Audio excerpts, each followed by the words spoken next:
Iran வெளியிட்டு இருக்கக்கூடிய ஒரு அதிர்ச்சிகரமான வீடியோ உலகத்திற்கே ஷாக்கா அப்படின்னு கேட்டால் உள்ளூர்காரங்களான இஸ்ரேலுக்கு மட்டும்தான் ஷாக்கான வீடியோ அது.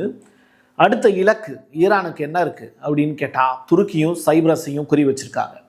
துருக்கியின் மீது எதற்காக இவ்வளவு கோபம் ஈரானுக்கு அப்படிங்கிற கொஸ்டின் நமக்குள்ளே இருக்கும். சைப்ரஸை பற்றி ஓரளவுக்கு தெரிஞ்சவங்களுக்கு விவரம் புரியும். இஸ்ரேலோடு தொடர்புடைய ஒரு நாடு. அந்த நாட்டில் அப்படி என்ன இருக்குது, அந்த நாட்டுக்குள்ளே வச்சு எப்படி ஈரானை டார்ச்சர் பண்ணுறாங்க இஸ்ரேல் அப்படிங்கிற மாதிரியான விவரங்கள். இது மட்டும் கிடையாது, இன்னும் ஏகப்பட்ட இன்ஃபர்மேஷன் உள்ளுக்குள்ளே இருக்குது. டீட்டெயில்டாக பேசுவோமா?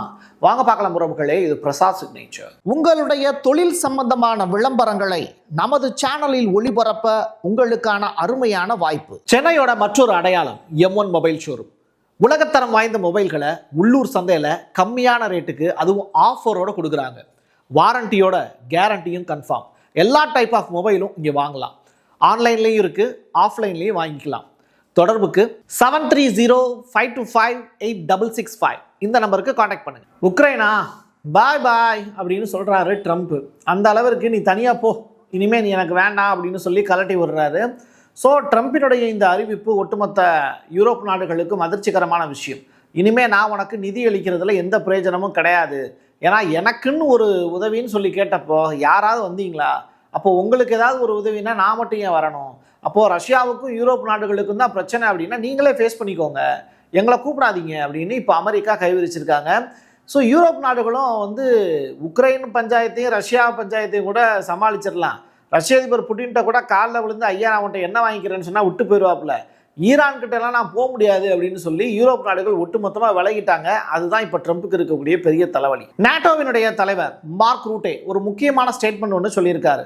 ஆஃப்டர் காஜா கலாஸ் அவங்க ஸ்டேட்மெண்ட் சொன்னதற்கு பிறகு இவருடைய பதில் வந்திருக்கு. ஐரோப்பிய நாட்டினுடைய தலைவர்களே நீங்கள் அனைவரும் முட்டாள்கள் அப்படிங்கிற ஸ்டேட்மெண்ட்டை ஓப்பனாக பதிவு செய்கிறாரு. அவங்க முட்டாளாகவே இருக்கட்டும், இட்டாலியினுடைய பிரைம் மினிஸ்டராக இருக்கட்டும், இல்லை ஜெர்மனியினுடைய மெர்ஸாக இருக்கட்டும், பிரான்ஸினுடைய அதிபர் இம்மானுவேல் மேக்ரானா கூட முட்டாள்னு திட்டட்டும்.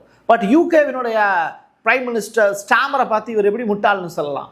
அப்போது யூகேயில் இருக்கிறவங்கெல்லாம் கடுப்பாவாங்களா இல்லையா? நம்மளை அடிமை வைத்து படித்து வைத்திருக்கக்கூடிய ஒரு தேசத்தை சேர்ந்த ஒரு பிரைம் மினிஸ்டரை எப்படி இவர் முட்டாள்னு சொல்லலாம்?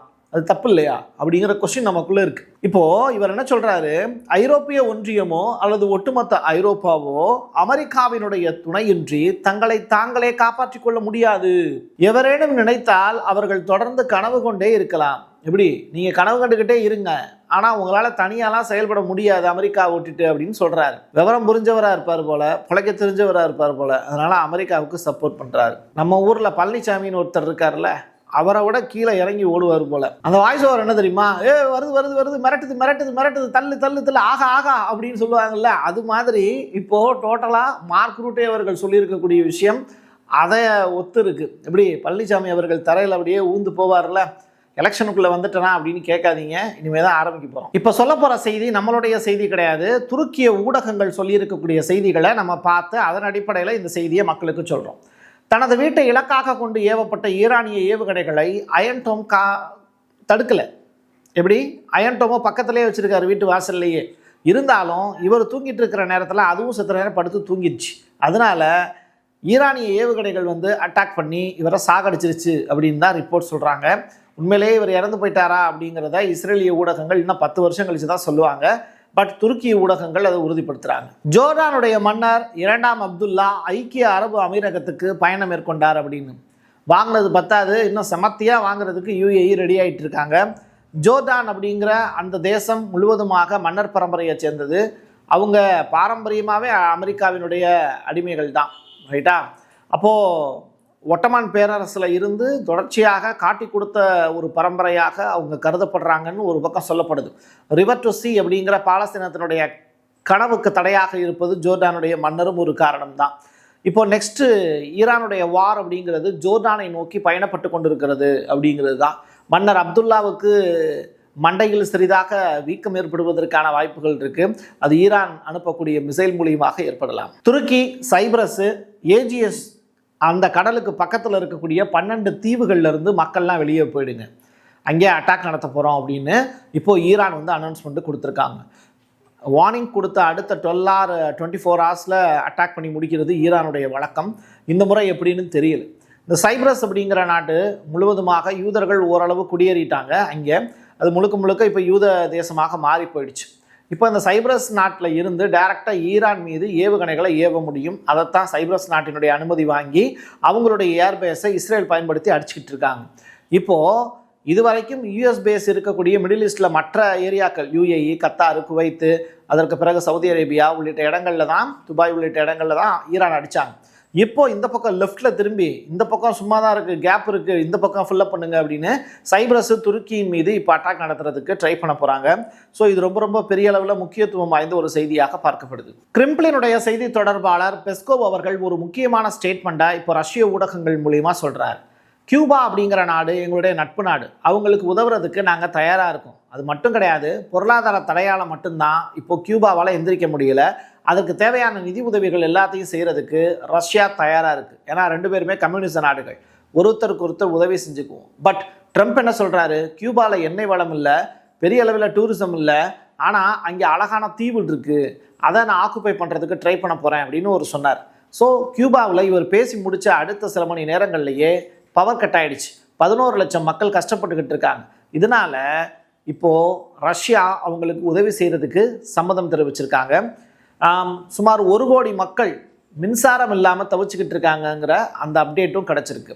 இது ஒவ்வொரு நகரமாக அந்த ஃபால்ட்டுங்கிறது பெருகுச்சு. ஒரு நகரத்தில் இப்போ ஒரு 11 லட்சம் பேர் இருக்காங்க அப்படின்னா அது மாதிரி அதிகமான அளவில் அந்த பவர் கட்டுங்கிறது மற்ற இடங்களுக்கும் ஸ்ப்ரெட் ஆகி இப்போ 1 கோடி மக்கள் மின்சாரம் இல்லாமல் தவிக்கிறாங்க. யுஏஇ சும்மாவே இருக்க மாட்டாங்க போல, தொடர்ச்சியாக யுனைடெட் அரபு எமிரேட்ஸ் ஈரானை வம்பிழுக்கக்கூடிய வேலையை செஞ்சுக்கிட்டே இருக்காங்க. இதில் இரவு பகல் பாராமல் எத்தியோப்பியா அப்படின்னு சொல்லிட்டு ஆப்பிரிக்காவில் இருக்கக்கூடிய கண்ட்ரி பக்கம் தன்னுடைய கவனத்தை செலுத்துகிறாங்க. சூடான் மக்களுக்கு சுதந்திரம் கிடைச்சிடக்கூடாதுங்கிறதுக்காக எத்தியோப்பியாவை இப்போ வளர்த்து விட்டுக்கிட்டு இருக்காங்க. கவச வாகனங்கள், விமானங்கள், தளவாடங்கள் இது எல்லாமே போயிட்டுருக்கு எத்தியோப்பியாவுக்கு. அது மட்டும் இல்லை, அங்கே இருக்கக்கூடிய கிளர்ச்சி படைகளுக்கு முழுவதுமாக ஆயுதங்கள் கொடுத்து உதவி செய்கிறதே இதே யுஏஇ தான். இதன் மூலியமா அந்த நாட்டில் இருந்து அதிகமான அளவில் கனிமங்களையும் தனிமங்களையும் தங்கத்தையும் சுரண்டுவதற்கான முயற்சியிலையும் யுஏஇ ஈடுபட்டுக்கிட்டு இருக்குங்கிற அந்த அப்டேட்டும் நீங்கள் தெரிஞ்சுக்கணும். இது தொடர்பான வீடியோ காட்சிகளும் ப்ரூஃபாக உங்களுக்கு நான் காமிச்சிடுறேன். இதுதான் எத்தியோப்பியாவுக்கு போயிட்டு இருக்கக்கூடிய யுஏஇனுடைய கவச வாகனங்கள்.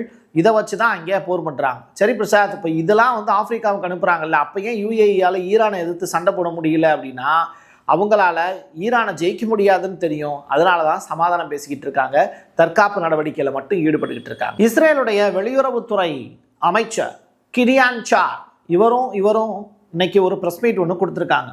அதில் லாரிஜானியினுடைய தலைக்கு ஈரானுடைய லாரிஜானி இருக்கார்ல, அவர் இறந்து போயிட்டாரு அப்படிங்கிற மாதிரியான செய்திகள் பரவிட்டு இருக்கு. அவருடைய தலைக்கு $10 மில்லியன் சன்மானம் அறிவிக்கப்பட்டிருந்தது அமெரிக்காவால். ஆனால் நாங்கள் அந்த இனாமா எதுவுமே வாங்காமலே அவரை முடிச்சிட்டோம் அப்படிங்கிற ஸ்டேட்மெண்ட்டை சொல்கிறார். ஐயா நெதன்யாகு எங்கேயா, ஐயா பென்கவிர் எங்கேயா, இவங்கெல்லாம் எங்கன்னு நீங்கள் சொல்லிட்டீங்கன்னா அதை கேட்கக்கூடிய திறம்பட கேட்கக்கூடிய கேள்வி கேட்கக்கூடிய செய்தியாளர்கள்லாம் இந்த இடத்துல உக்காந்துருக்காங்களான்னு கேட்டால் கிடையாது. ஏன்னா எல்லாருமே இஸ்ரேலியக்காரங்க இஸ்ரேலுக்கு சப்போர்ட் பண்ணுவாங்க. அதுதான் இங்கே இருக்கக்கூடிய பியூட்டி. போர் நிறுத்தம் அப்படிங்கிறது தொடர்பான கூற்றுகளை இப்போ ஈரான் நிராகரிக்கிறாங்க. சீஸ் ஃபயர் அப்படிங்கிறத பேசிட்டு அமெரிக்கா சைட்லேருந்து எந்த ஃபோன் வந்தாலும் அவங்க எடுக்கிறதே இல்லை.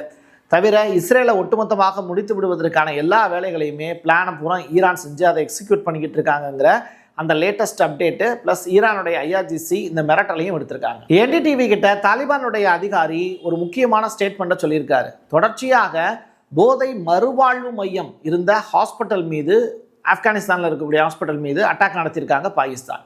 இது முழுக்க முழுக்க ஆப்கானிஸ்தானுடைய இளைஞர்கள் மீது நடத்தப்பட்ட தாக்குதலாக பார்க்கப்படுது. ஸோ மறுவாழ்வு வாழணும் அப்படின்னு நினச்சிக்கிட்டு இருக்கக்கூடிய இளைஞர்களுடைய வாழ்க்கையை கருக்கியிருக்காங்க பாகிஸ்தான்.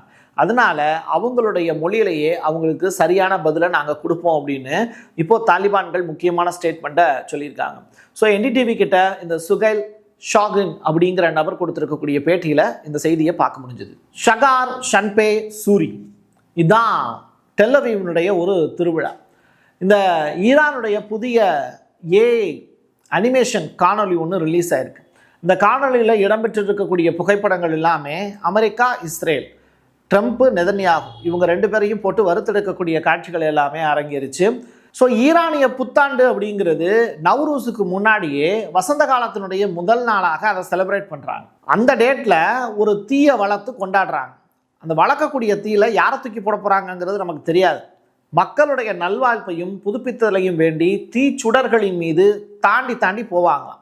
நம்ம ஊரில் வந்து பொங்கல் அன்னைக்கு இந்த மாடுகள் எல்லாம் தாண்ட விட்டு வேடிக்கை வைப்போம்ல, அது மாதிரியான நிகழ்வுகள் தான் எனக்கு ஞாபகம் வருது. அது ஒரு நன்னாளாக இது கொண்டாடப்படுது. அது மாதிரி ஈரானில் நெருப்பு அப்படிங்கிறது எப்போவுமே மனிதனுக்கு ரொம்ப பிடித்த ஒன்று. அவன் கண்டுபிடிச்ச விஷயங்களே ரொம்ப அசாத்தியமான விஷயம் நெருப்பு தான். ஸோ அதை வச்சு நடக்கக்கூடிய வழிபாடு. அதில் தீக்கிரையாக போகிறது யார் அப்படிங்கிறத இவங்க சொல்கிறாங்கன்னா இஸ்ரேல் அப்படிங்கிறத தான் இந்த அனிமேஷன் வீடியோ விளக்கி சொல்லுது. ஒட்டுமொத்த செய்திகளையும் உங்கள்கிட்ட வந்து கொடுத்துட்டேன். எது சரி எது தப்பு அப்படிங்கிறது உங்களுக்கு நல்லாவே தெரியும். அதை தாண்டி நம்ம கொடுக்கக்கூடிய செய்திகளில் உண்மைத்தன்மை இருக்குங்கிறத நீங்கள் நம்பினீங்கன்னா உங்களுடைய நண்பர்களுக்கும் உறவினர்களுக்கும் இதை ஷேர் பண்ணுங்கள். என் கையெழுத்து என் மக்களுக்கானது உறவுகளே. மீண்டும் ஒரு பதிவில் சந்திக்கலாம். நன்றி, வணக்கம். உங்களுடைய தொழில் சம்பந்தமான விளம்பரங்களை நமது சேனலில் ஒளிபரப்ப உங்களுக்கான அருமையான வாய்ப்பு. சென்னையோட மற்றொரு அடையாளம் M1 மொபைல் ஷோரூம். உலகத்தரம் வாய்ந்த மொபைல்களை உள்ளூர் சந்தையில் கம்மியான ரேட்டுக்கு அதுவும் ஆஃபரோடு கொடுக்குறாங்க. வாரண்டியோட கேரண்டியும் கன்ஃபார்ம்.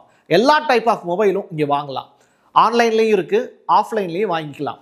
தொடர்புக்கு 7305258665 இந்த நம்பருக்கு காண்டாக்ட் பண்ணுங்க. Prasad signature media broadcasting private limited. நீங்க நியூஸ் ரீடரா மாறணுமா, கண்டென்ட் கிரியேட்டரா உருவாகணுமா, சேட்டலைட் சேனல்ல ரிப்போர்ட்டரா வேலை பார்க்கணுமா, டாக்குமெண்ட்ரி மேக்கிங்ல இருந்து ஜேர்னலிசம் பற்றிய முழுமையான பயிற்சி பெற உங்களுக்கான அருமையான வாய்ப்பு. எங்களை தேடி வாங்க. ஆன்லைன் மற்றும் நேரடி பயிற்சி வகுப்புகளும் சர்டிபிகேட் கோர்ஸாவே கத்துத்தரும். மீடியா துறையில் 10 ஆண்டுகளுக்கு மேல அனுபவம் உள்ளவர்கள் பயிற்சி கொடுப்பார்கள். வாய்ஸ் ஓவர் தொடங்கி வாய்ஸ்லெஸ் பீப்புளுக்காக உங்களை சிறந்த ஜேர்னலிஸ்டா உருவாக்க வேண்டியது எங்களோட பொறுப்பு. ஸ்கூல்ஸ் அண்ட் காலேஜஸ்ல ஜூனியர் ஜேர்னலிஸ்ட்ங்கிற பேர்ல ஒர்க் ஷாப்பும் கண்டக்ட் பண்ணி கொடுக்கிறோம். மோட்டிவேஷனல் ஸ்பீக்கரா கடந்த 15 ஆண்டுகளா கல்வி நிறுவனங்களுக்கு நிகழ்ச்சிகளும் நடத்தி தரோம். தொடர்புக்கு 9944790333 94493594 prasad signature@gmail.com.